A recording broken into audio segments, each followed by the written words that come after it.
Hello बच्चों ये foundation set 4 का डिस्कशन वीडियो लेक्चर है। इसमें जो आपका ये टेस्ट हुआ है ना फाउंडेशन 4, इसको हम लोग डिस्कस करेंगे। ठीक है बच्चों, क्वेश्चन नंबर 1 में क्या है। क्वेश्चन नंबर 1 में देखो कि हमारे पास एक सीक्वेंस गिवन है जिसका nth टर्म गिवन है। ठीक है, ये देख लो, ये हमारा nth टर्म है सीक्वेंस का। तो हमसे क्या बोल रहा है, A9 फाइंड आउट करो। तो क्या करेंगे, इस nth टर्म में n की जगह क्या पुट कर देंगे। देख लो यहाँ पे सॉल्यूशन है, n की जगह क्या पुट करेंगे 9। तो हमें क्या मिल जाएगा A9। देखो यहाँ पे हमने an लिखा हुआ है हमारे पास, n की जगह हमने 9 पुट कर दिया तो हमें क्या मिल गया 3। 3 का मतलब क्या है, देख लो कौन सा ऑप्शन करेक्ट है हमारा, D is the correct option. तो यहाँ पे आ गया D is the correct option. फिर क्वेश्चन नंबर 2 में क्या बोल रहा है। क्वेश्चन नंबर 2 में हमारे पास गिवन है कि sign theta plus cos theta, sine theta plus cos theta का हमारे पास वैल्यू गिवन है। ठीक है, क्या गिवन है 2। तो बोल रहा है कि sine square theta plus cosec theta का वैल्यू गिवन है 2। तो तुमसे बोल रहा है कि sine square theta plus cosec square theta का वैल्यू बताओ। तो यहाँ पे sine theta plus cosec theta का वैल्यू 2 गिवन है। तो sine square theta plus cosec square theta, यहाँ पे बच्चे हमने क्या किया, a square plus b square का फॉर्मूला यूज़ किया है। A square plus b square क्या होता है, ये होता है ना ए प्लस बी का होल स्क्वायर माइनस 2ab, ये फॉर्मूला यूज़ किया है। ठीक है, तो यहाँ पे क्या हो गया, ये sine theta plus cosec theta whole square minus 2 sine theta into cosec theta. Sine theta plus cosec theta का वैल्यू 2 गिवन था और ये साइन थीटा और कॉजेक थीटा कैंसिल हो गया तो हमें क्या मिल गया 2। तो इसका मतलब क्या है, सी इज़ द करेक्ट ऑप्शन। अब आते हैं बच्चों क्वेश्चन नंबर 3 में। बोला है the general term of A GP series is given by. GP series का जनरल टर्म क्या होता है। तो बेटा ये तो फॉर्मूला ही है ना, जनरल टर्म का मतलब nth टर्म ARn-1। तो इसका क्या हो गया, B is the correct option. Clear है। क्वेश्चन नंबर 4 में क्या बोल रहा है, what is the value of x for the inequality. इस इनइक्वालिटी में x का वैल्यू फाइंड आउट करो। तो ये हमारे पास गिवन इनइक्वालिटी है। इसमें हमने क्या किया, 6x को लेफ्ट हैंड साइड में लाए तो हमें क्या मिल गया -2x, 7 - 3 इज़ -4। फिर हमने इनइक्वालिटी को -2 से डिवाइड कर दिया। तो -2 कैसा नंबर है, निगेटिव नंबर है। तो इनइक्वालिटी को जब भी तुम निगेटिव नंबर से डिवाइड करते हो तो हमें क्या मिलता है, हमें मिलता है ये इनइक्वालिटी का साइन रिवर्स हो गया। तो देख लो x इज़ लेस दैन 2, ये आंसर हो गया। ठीक है, फिर यहाँ पे दो ऑर्डर्ड पेयर, क्वेश्चन नंबर 5 में ये दो ऑर्डर्ड पेयर इक्वल है। तो क्या बोल रहा है, find the value of x and y, x और y का वैल्यू निकालो। तो बेटा अगर ये दोनों ऑर्डर्ड पेयर इक्वल हैं, तो ये दोनों ऑर्डर्ड पेयर अगर इक्वल हैं तो ऑर्डर्ड पेयर का यहाँ पे फर्स्ट एलिमेंट क्या x - 2, तो x - 2 के इक्वल होगा। और y + 5 किसके इक्वल होगा, 1/3 के। तो ये दो बहुत सिंपल इक्वेशन बन गए। यहाँ से x और y का वैल्यू निकाल लो। तो यहाँ से हमें क्या मिला, x is equals to 0 and y is equals to -14/3 answer हो गया। ठीक है, क्वेश्चन नंबर 6 में इस लिमिट का वैल्यू पूछ रहा है। बच्चे ये तो स्टैंडर्ड लिमिट है, क्या होता है इसका वैल्यू, n(a)(n-1). तो ये आंसर हो गया। क्वेश्चन नंबर 7 में क्या है कि हमारे पास एक सेट V गिवन है, ठीक है, और B गिवन है। तुमसे क्या बोल रहा है कि B - V सेट का वैल्यू बताओ। तो यहाँ पे हमने B - V सेट लिखा।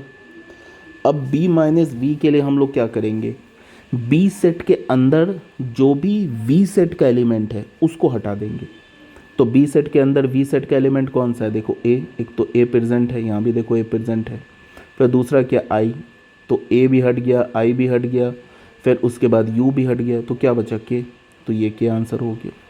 ठीक है, उसके बाद आ जाओ क्वेश्चन नंबर 8 में, e⁴x का डेरिवेटिव क्या होता है। तो ये भी तो स्टैंडर्ड रिजल्ट है, e⁴x का डेरिवेटिव e⁴x होता है। तो सी इज़ द करेक्ट ऑप्शन। ठीक है, क्वेश्चन नंबर 9 में क्या है, हमारे पास एक फंक्शन f(x) गिवन है और हमसे क्या बोल रहा है कि f(x) प्लस f(1)(x) निकालो। तो ये तो हमारा f(x) फंक्शन है। ठीक है, ये तो हमारा f(x) फंक्शन है। तो यहाँ पे हमने f(x) की जगह ये पूरा डाल दिया। अब बच्चे f(1)(x) निकालने के लिए हम क्या करेंगे, f(x) फंक्शन में मतलब यहाँ पे जहाँ जहाँ x है वहाँ वहाँ 1/x डाल देंगे। तो देखो यहाँ पे x है ना, तो इस x की जगह 1/x डाल दिया, यहाँ पे x है तो इसकी जगह 1/x डाल दिया। फिर कैलकुलेट किया, तो कैलकुलेट करोगे तो आंसर क्या आ जाएगा, 0, means C is the correct option. ठीक है, क्वेश्चन नंबर 10 में क्या बोल रहा है, प्रोबेबिलिटी ऑफ ए गिवन है। तो क्या बोल रहा है, probability of not a. Not a का मतलब ए कम्प्लीमेंट की प्रोबेबिलिटी पूछ रहा है। तो बच्चे प्रोबेबिलिटी ऑफ ए कम्प्लीमेंट क्या होगा, 1 माइनस प्रोबेबिलिटी ऑफ ए। तो यहाँ पे प्रोबेबिलिटी ऑफ ए गिवन है, तो आंसर क्या आ जाएगा 0.47, सी इज द करेक्ट ऑप्शन। ठीक है बच्चे, क्वेश्चन नंबर 11 में आ जाओ। क्वेश्चन नंबर 11 में क्या बोल रहा है कि हमारे पास देखो ए सेट गिवन है, ठीक है ये, और बी सेट गिवन है, और सी सेट भी गिवन है। हमसे क्या बोल रहा है, A intersection B union C find out करो। तो देखो A intersection B union C, तो ये सेट हमने ए लिखा, ये लिखा बी, और ये लिखा सी। इन दोनों का पहले क्या करेंगे, यूनियन ले लेंगे। तो यूनियन पे हमें क्या मिल गया, 7 9 11 13 15। अब इस सेट में ए में और इसका कॉमन एलिमेंट क्या है, 7 9 11, तो ये हमारा आंसर हो गया। ठीक है, अब आ जाओ क्वेश्चन नंबर 12 में। क्वेश्चन नंबर 12 में क्या बोला है, determine the domain and range of this relation.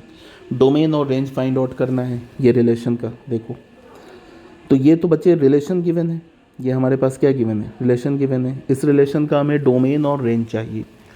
तो x का वैल्यू क्या है, 0 से लेके 5 तक।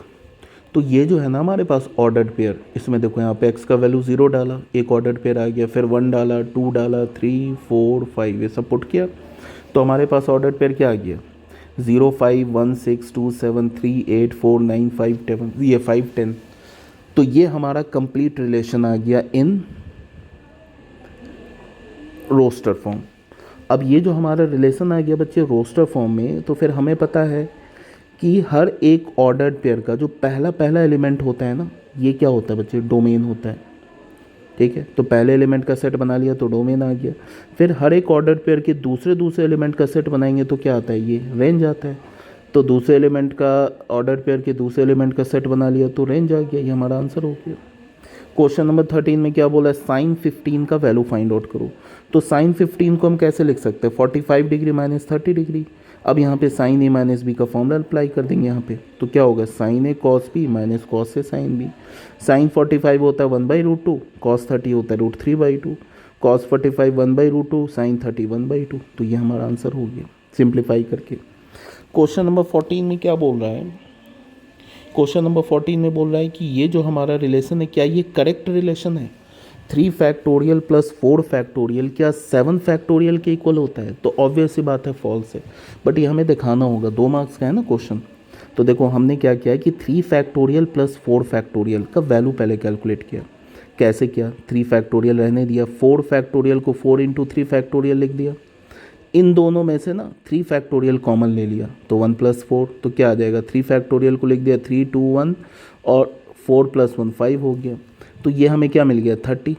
अब तुम 30 जो है ये 7 फैक्टोरियल के इक्वल तो है नहीं। 7 फैक्टोरियल क्या होगा, 7 × 6 × 5 × 4 × 3 × 2 × 1, तो हो गया, विच इज़ नॉट, यही हमें बोलना था कि इक्वल नहीं है। ठीक है, क्वेश्चन नंबर 15 में क्या बोल रहा है कि इसे हमें ना स्टैंडर्ड फॉर्म में लिखना है। स्टैंडर्ड फॉर्म का मतलब a + i/b के फॉर्म में लिखना है। तो बस कुछ नहीं है, इसको हमने मल्टीप्लाई कर देना है। 3 7 से मल्टीप्लाई होगा 21, 3 फिर i7 से 21 iota plus 7 iota, 7 iota square, 7 iota square है, इसमें आयोटा स्क्वायर को -1 डाल दो तो ये हो जाएगा यहाँ पे -1।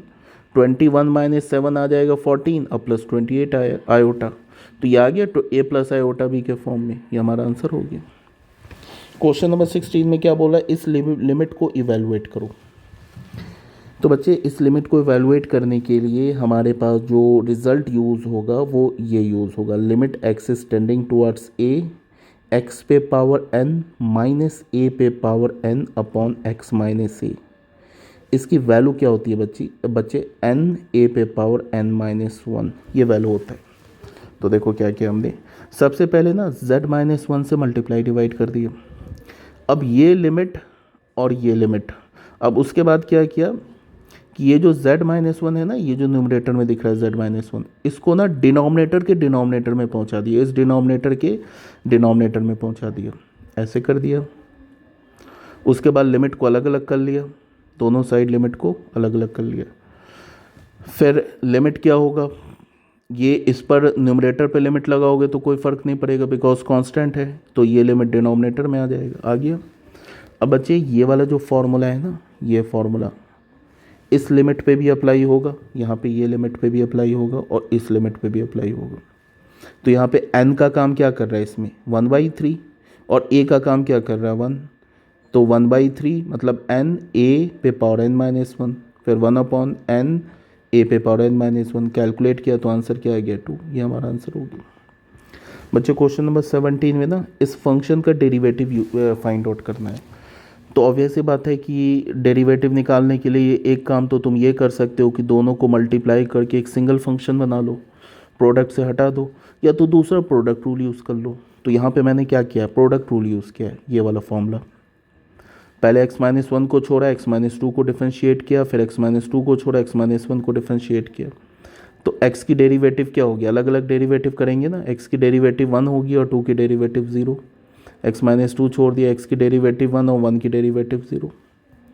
तो यहाँ पे क्या मिल गया 2x-3, ये हमारा आंसर हो गया। क्वेश्चन नंबर सॉल्यूशन 18 में आओ बच्चे।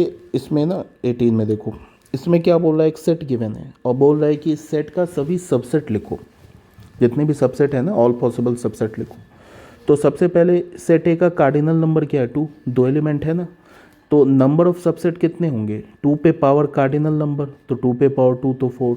तो सबसेट फाइंड आउट करने से पहले ही हमें पता चल गया कि टोटल नंबर ऑफ सबसेट क्या है हमारे पास 4। तो पहला तो सबसेट 5 आ जाता है। उसके बाद एक एलिमेंट लेंगे किसको, हम लोग लेंगे ए को, इसका एक एलिमेंट लेके सेट बनाया तो ये 2 सेट हो गया। फिर every set is the subset of itself, तो एक पूरा सेट ए भी लिख दिया, तो देख लो 4 सबसेट आ गए, ये आंसर हो गया। फिर यहाँ पे क्वेश्चन नंबर 19 में क्या है, एक सेट ए गिवन है, दूसरा सेट बी गिवन है, हमें क्या बोल रहा है ए माइनस बी फाइंड आउट करो।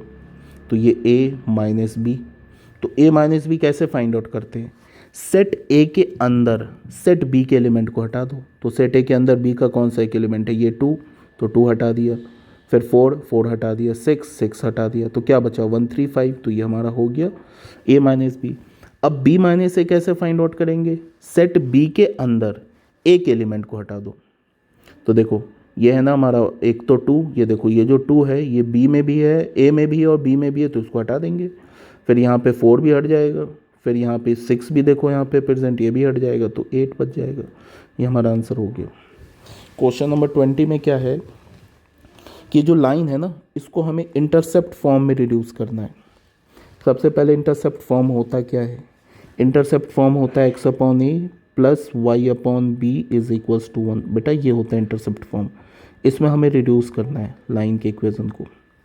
तो ये हमारा लाइन है, पहले कांस्टेंट टर्म्स -7 को राइट हैंड साइड में ले गए, तो ये 7 आ गया। फिर 7 से हमने दोनों साइड डिवाइड कर दिया, बिकॉज जो इंटरसेप्ट फॉर्म है ना उसमें राइट हैंड साइड पे 1 है, तो डिवाइड करेंगे 7 से तभी तो राइट हैंड साइड पे 1 आएगा, 7/7 1 होगा। फिर अलग अलग कर लिया, ऐसे करके देखो। फिर इसको लिख सकते हैं x/7/3 और y/7/5 इज इक्वल्स टू 1। तो ये हमारा आ गया इंटरसेप्ट फॉर्म में, इसी फॉर्म में तो बोल रहा था लिखने के लिए, तो ये आंसर हो गया। अब अगर क्वेश्चन में बोलता ना कि इंटरसेप्ट फॉर्म में लिखो as well as x intercept and y intercept भी बताओ, तो बच्चे ये जो x के नीचे लिखा है ना 7/3, ये लाइन का x इंटरसेप्ट हो जाता, और यहाँ पे जो y के नीचे लिखा है ना 7/5, ये लाइन का y इंटरसेप्ट हो जाता। ठीक है, अब आ जाओ क्वेश्चन नंबर 21 में। बेटा ये जो क्वेश्चन है ना ये इम्पॉर्टेंट क्वेश्चन है, ठीक है, बोर्ड के पॉइंट ऑफ व्यू से। ये फंक्शन √9 - x² का हमें क्या फाइंड आउट करना है, domain as well as range. तो डोमेन फाइंड आउट करने के लिए रूट के अंदर क्या लिखा है 9 - x², तो f(x) तभी डिफाइंड होगा जब 9 - x² is greater than equals to 0 हो। तो यहाँ से x² को ले जाओगे राइट हैंड साइड पे, तो क्या आ जाएगा inequality, x² is less than equals to 9। तो बेटा ये ना एक स्टैंडर्ड इनइक्वालिटी आ गया, x² less than equals to a²। तो ये क्या इम्प्लाई करता है, ये इम्प्लाई करता है mod x is less than equals to a, और यहाँ से ये इम्प्लाई करता है -a to a। तो यही इनइक्वालिटी हमने इसमें अप्लाई किया है। तो mod x is less than equals to 3 आ गया, तो x क्या हो गया -3 से 3 के बीच में आ गया। और हमें पता है कि all possible values of x is called domain.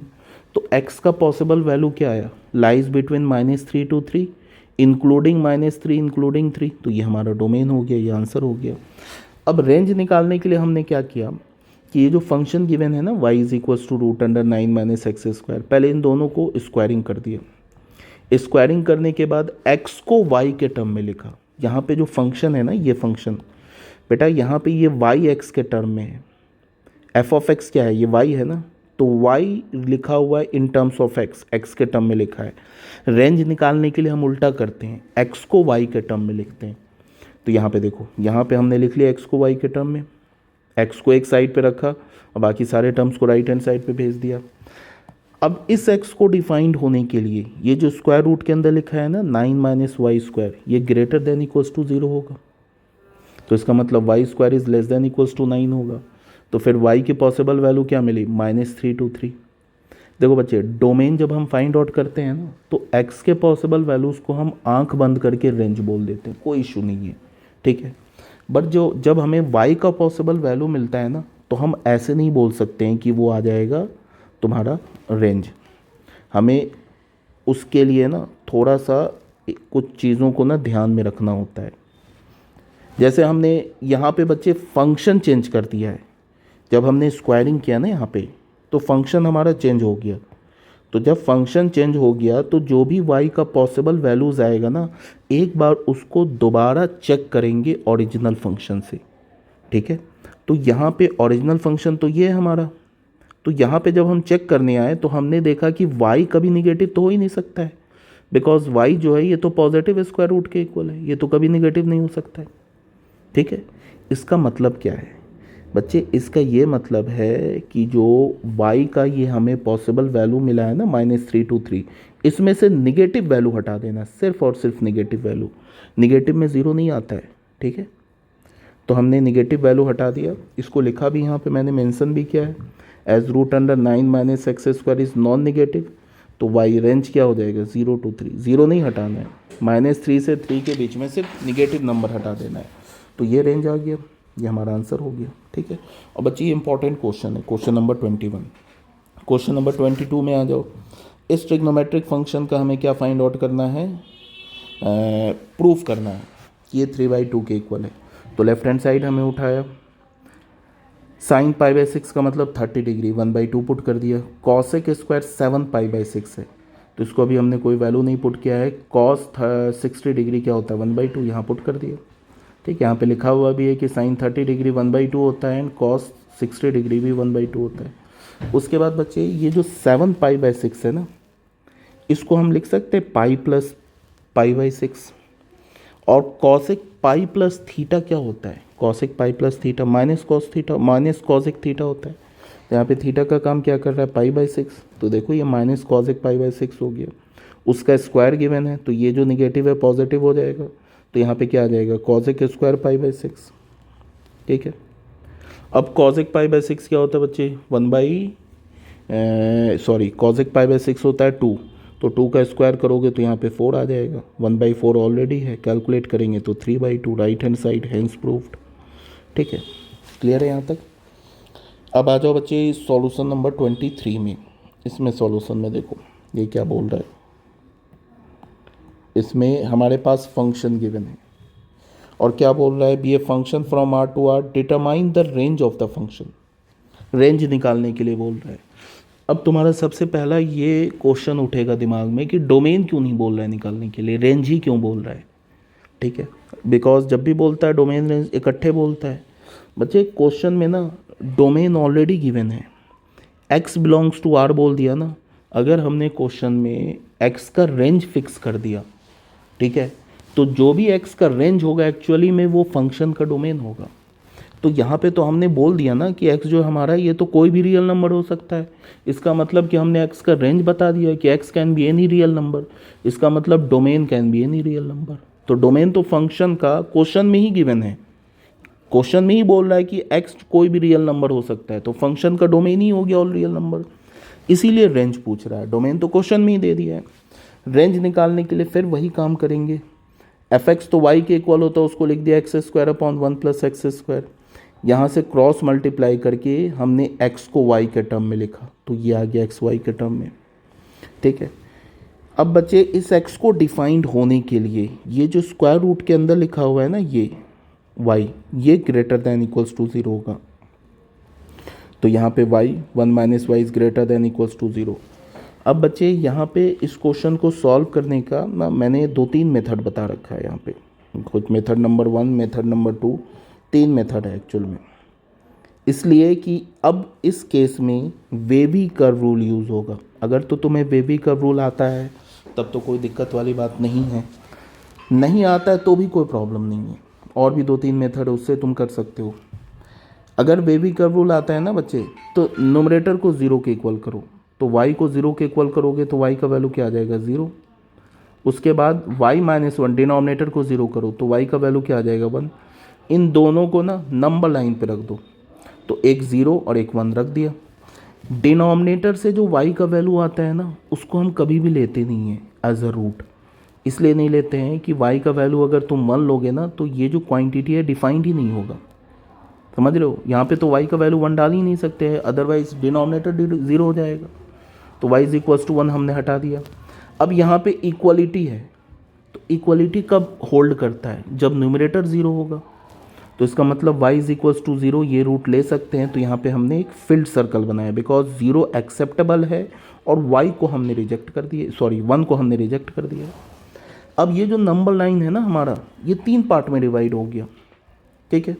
अब हम करते हैं क्या कि किसी भी एक पार्ट से, इस पार्ट से हमने कोई भी एक नंबर उठा लिया, मान लेते हैं 2 उठा लिया, 2 उठाकर इधर डाल के देखेंगे क्या इसको सेटिस्फाई कर रहा है, डाल के देख लो। 2/1 - 2 is greater than equals to 0, तो 2/-1 is greater than equals to 0, -2 is greater, नहीं कर रहा है सेटिस्फाई, नहीं कर रहा है ना। इसका क्या मतलब है, ठीक है, यहाँ पे तो इसको नहीं कर रहा है सेटिस्फाई। अच्छा, हमने जो लिया है इसका लिया है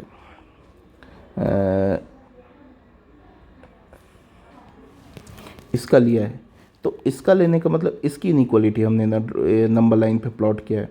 तो यहाँ पे अगर हमने 2 उठा के डाला तो क्या मिला है, 2/2 - 1 is less than equals to 0। तो ये क्या मिला है, 2/2 - 1, ये क्या मिल रहा है हमें, पॉजिटिव, तो यहाँ पे साइन आ जाएगा पॉजिटिव। उसके बाद ऑल्टरनेट चलो, यहाँ पे फिर नेगेटिव, यहाँ पे पॉजिटिव। तो y का हमें वैल्यू क्या मिल रहा है, हमें क्या चाहिए, तो लेस देन 0, देखो लेस देन इक्वल्स टू 0 है, तो लेस देन इक्वल्स टू 0 किस रेंज में आ रहा है, 0 to 1, तो 0 इंक्लूडेड है 1 एक्सक्लूडेड है, ये हमारा आंसर आ गया, ये हमारा क्या आ गया, आंसर आ गया। अगर तो ये तुम्हें वेवी कर्व रूल नहीं समझ में आया तो एक सिंपल मेथड ये भी है, यहाँ पे देखो क्या है,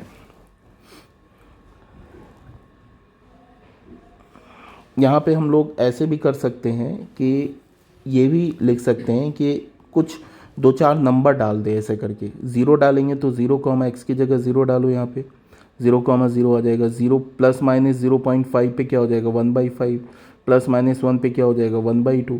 तो हमें क्या दिख रहा है कि ये जो सेकेंड ऑर्डर पेयर है यही रेंज का नंबर शो कर रहा है ना, तो हमें क्या दिख रहा है कि ये जो नंबर आ रहा है इज़ ऑलवेज, ये हमेशा क्या है, लाइज बिटवीन 0 to 1, हमेशा 0 से 1 के बीच में, 1 से ग्रेटर भी नहीं है। 9/10 देख लो ना, 0 से 1 के बीच में, तो 1 से ग्रेटर भी नहीं है और निगेटिव भी नहीं हो सकता है। तो इस बात को यहाँ पे लिखा है, the range of f is the set of all second element of the order pair, it can be observe that all these elements are greater than और equals to 0 but less than 1।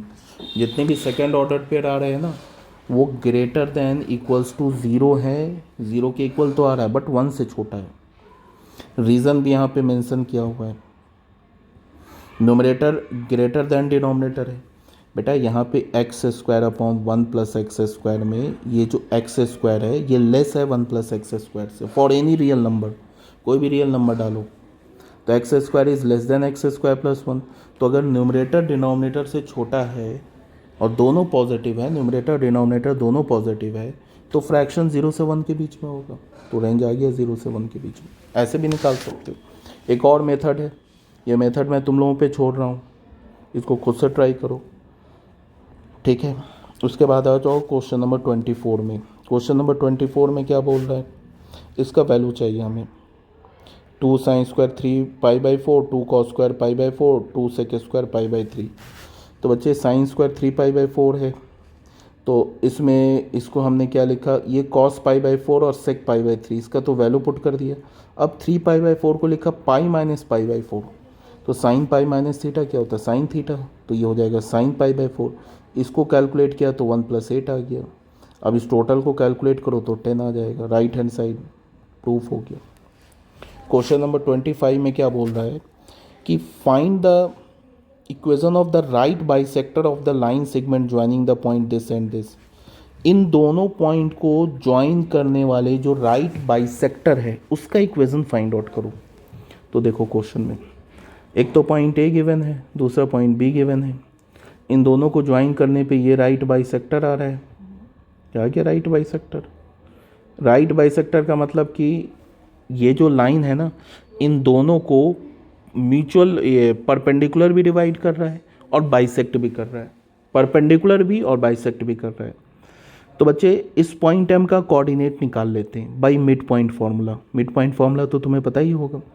तो ये आ गया coordinate mid point का, मतलब point M का।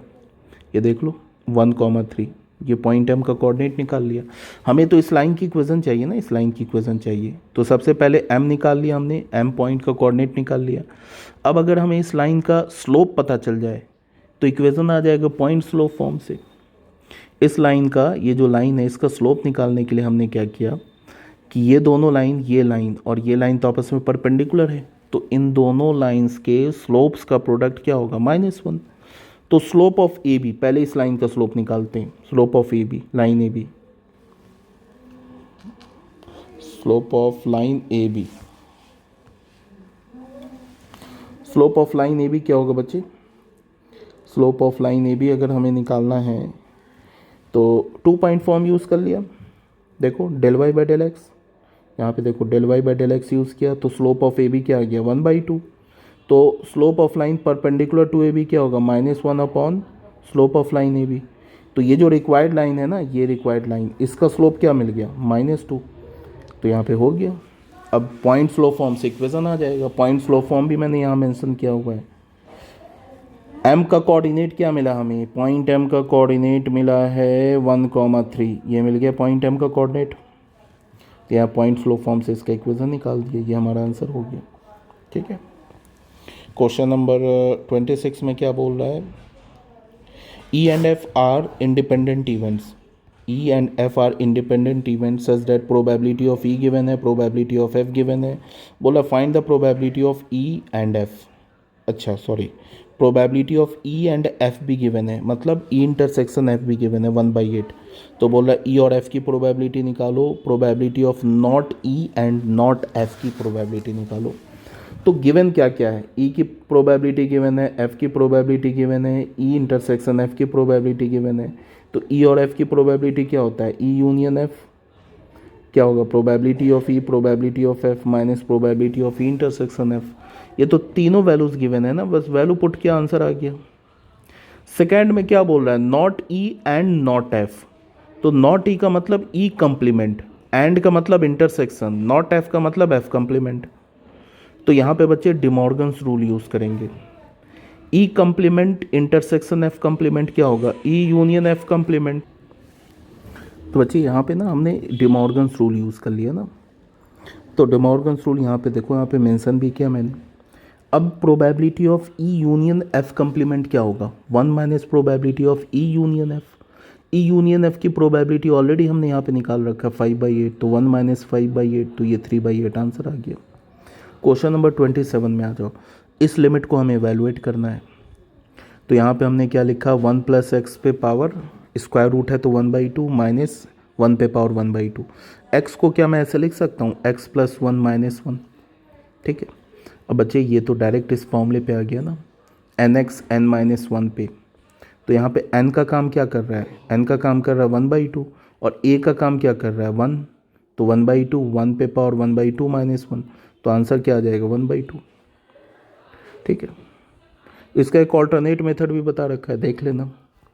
Question number 28 बच्चे, ये भी इम्पोर्टेंट क्वेश्चन है। इसको भी इस बार ना बोर्ड में आने की बहुत ज़्यादा संभावना है। इस क्वेश्चन को भी देखो, इसमें क्या बोला है? Find the equation of the circle which passes through the origin. जो ऑरिजिन से पास करे makes intercept A and be on the coordinate axis. तो बच्चे यहाँ पे एक्स इंटरसेप्ट ऑरिजिन से पास कर रहा है, तो देख लो सर्कल हमारा ऑरिजिन से पास कर रहा है, ये देखो। और एक्स इंटरसेप्ट क्या है? ए। तो देखो ये है हुआ ना हमारा एक्स इंटरसेप्ट, ये हो गया एक्स इंटरसेप्ट, ये a,0 है, ये हो गया हमारा ये वाई इंटरसेप्ट, ये हो गया 0,b। इसका मतलब है ना कि ये जो ओ बी डिस्टेंस है ये किसके इक्वल है, स्मॉल बी के इक्वल है, और ये जो ओ एम डिस्टेंस है, सॉरी ओ ए डिस्टेंस है, ये स्मॉल ए के इक्वल है। और सेंटर का कोऑर्डिनेट क्या गिवन है, नहीं गिवन है, तो हमने सेंटर के कोऑर्डिनेट को h, k एज्यूम कर लिए। अब हमें पता है कि अगर मैं सेंटर से कॉर्ड, ये जो ओ बी है ये तो सर्कल पे कॉर्ड है, तो अगर सेंटर से कॉर्ड पे परपेंडिकुलर ड्रॉ करूं तो कॉर्ड को बाइसेक्ट करेगा। ये तो ज्योमेट्रिकल प्रूव थ्योरम है 9-10 क्लास का। तो ये ओ बी का डिस्टेंस क्या है, स्मॉल बी, तो यहाँ से हमने परपेंडिकुलर ड्रॉ किया तो ओ एन क्या हो गया, स्मॉल बी हो गया, सॉरी स्मॉल बी बाई 2 हो जाएगा, हाफ होगा ना, ओ एम क्या होगा, स्मॉल ए बाई 2। अब अगर हमें किसी भी सर्कल का इक्वेशन लिखना है तो हमें क्या चाहिए, सेंटर का कोऑर्डिनेट एंड रेडियस, यही दो चीज़ चाहिए ना।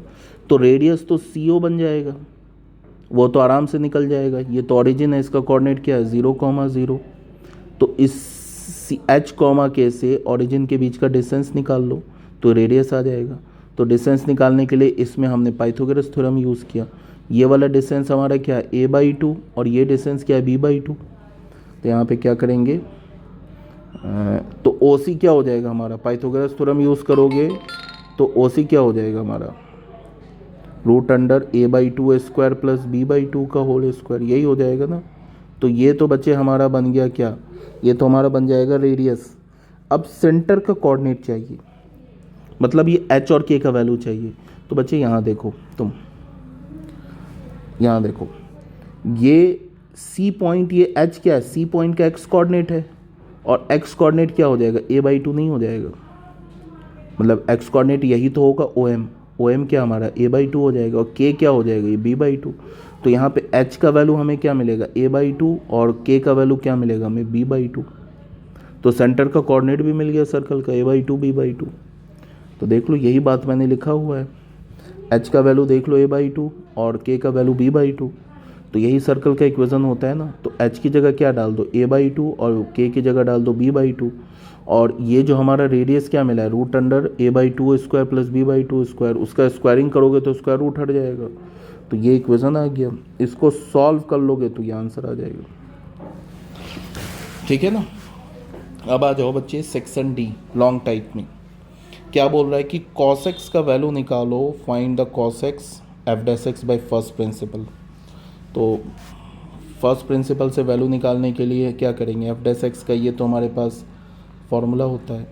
तो यहाँ पे fx क्या है हमारे पास cos x, तो fx प्लस h क्या हो जाएगा cos x plus h, minus fx हो गया cos x। अब यहाँ पे बच्चे क्या किया हमने, cos a minus cos b का फॉर्मूला यहाँ पे अप्लाई कर दिया, यहाँ पे लिखा हुआ भी cos a minus cos b का फॉर्मूला, तो ये हमें ये मिल गया। अब यहाँ पे हमने क्या किया, ये जो 2 है ना, ये 2 इसको उठा के यहाँ पे डाल दिया, यहाँ पे देख लो h/2 हो गया। अब ये तो हमारे स्टैंडर्ड रिजल्ट में आ गया, limit sin x upon x क्या होता है, where x is tending towards 0 1, तो ये लिमिट 1 हो गया। यहाँ पे x की वैल्यू 0 पुट कर दिया तो हमें क्या मिल गया, माइनस साइन x, तो cos x का डेरिवेटिव क्या मिल गया, माइनस साइन x हो गया। अब ये और में क्या है, इस लिमिट का वैल्यू निकालना है, ठीक है। तो ये लिमिट है, तो इसको हमने क्या किया, अब सबसे पहले लिमिट को सॉल्व करने के लिए देखते हैं कि उसका फॉर्म क्या है। तो वो तो 0/0 फॉर्म, x की वैल्यू 0 डाल के देख लो। अब हमने क्या किया, न्यूमरेटर से x कॉमन लिया, ठीक है, उसको डिनोमिनेटर के डिनोमिनेटर में भेज दिया, यहाँ पे भेज दिया। तो ये sin x अपॉन x क्या हो जाएगा, लिमिट 1, ये 1 हो जाएगा। तो क्या मिलेगा हमें, a plus cos x upon b, ठीक है। तो 1/b तो कांस्टेंट है, इसको बाहर निकाल लिया। sin x अपॉन x का वैल्यू क्या हो गया 1, तो a प्लस cos x, ये तो किसी इंडिटर्मिनेंट फॉर्म में नहीं है तो लिमिट पुट कर दिया, x का वैल्यू 0 पुट करोगे तो cos 0 क्या होता है 1, तो ये क्या बन जाएगा a plus 1 divided by b, तो a plus 1 divided by b हमारा आंसर हो गया। अब आ जाओ क्वेश्चन नंबर 30 में। क्या बोल रहा है कि find the distance between the line. बेटा सबसे पहली बात क्या है कि x और y का जो कॉफिशेंट है ना वो सेम है, देख लो। तो लाइन है पैरेलल, और पैरेलल लाइन का जो फॉर्मूला ये मैंने ऑलरेडी लिखा हुआ है यहाँ पे, ये दो पैरेलल लाइन के बीच का डिस्टेंस ये होता है c1 माइनस c2 का mod upon √a² plus b²। तो यहाँ पे c1 क्या है -34, c2 क्या है 31, तो ये देख लो, ए का वैल्यू क्या है, कोफिशेंट ऑफ एक्स 15, और बी का वैल्यू क्या है, कोफिशेंट ऑफ वाई 8, ए का वैल्यू, बी का वैल्यू, C1 का वैल्यू, C2 का वैल्यू। बस इस फॉर्मूले में ना प्लग करना, आंसर आ जाएगा।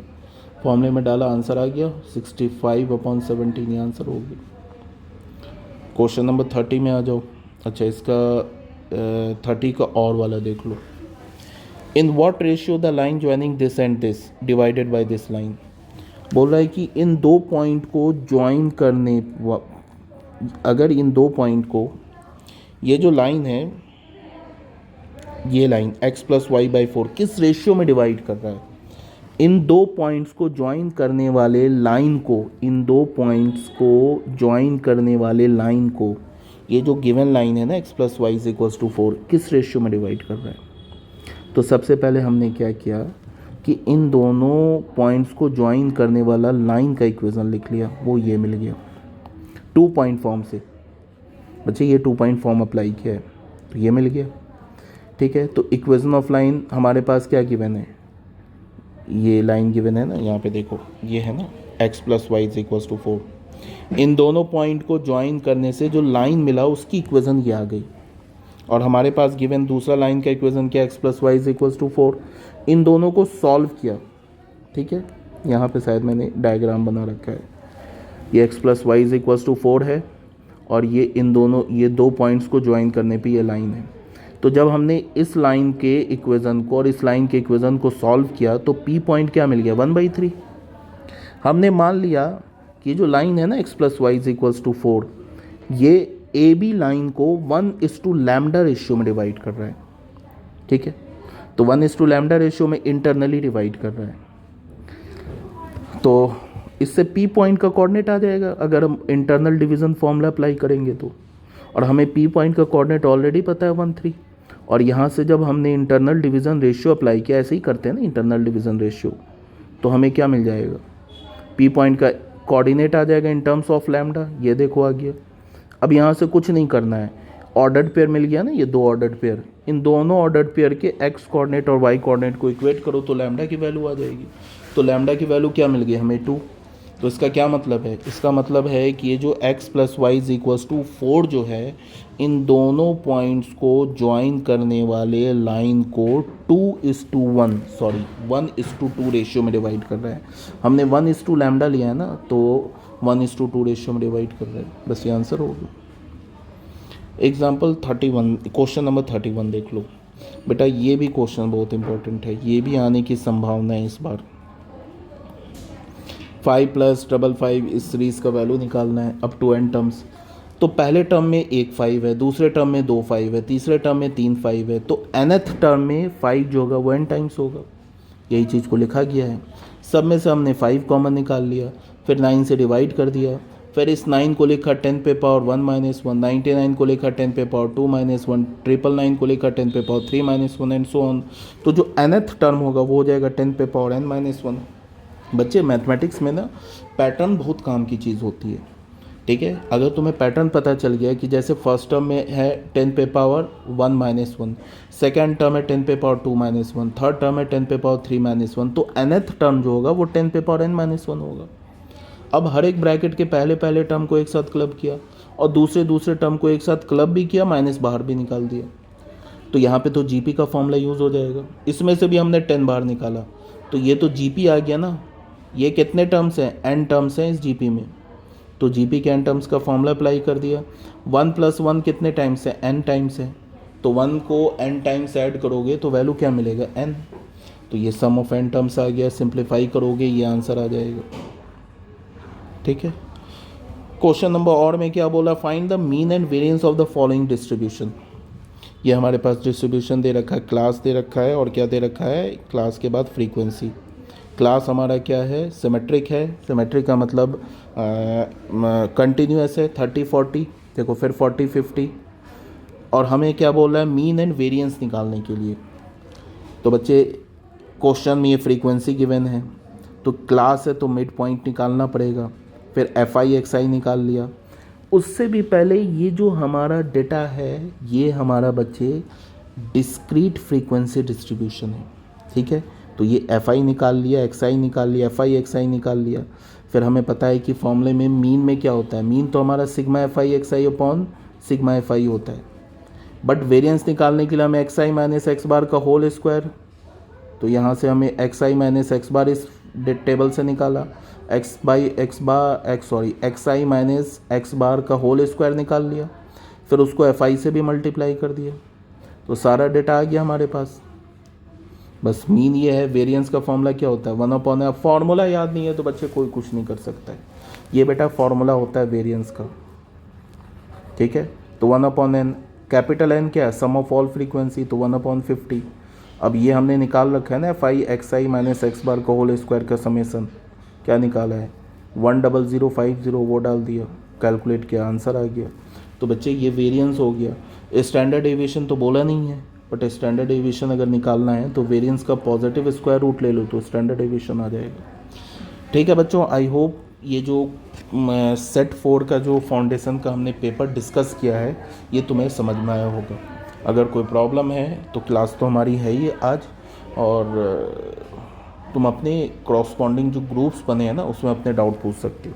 ठीक है बच्चों, thank you very much, have a nice day.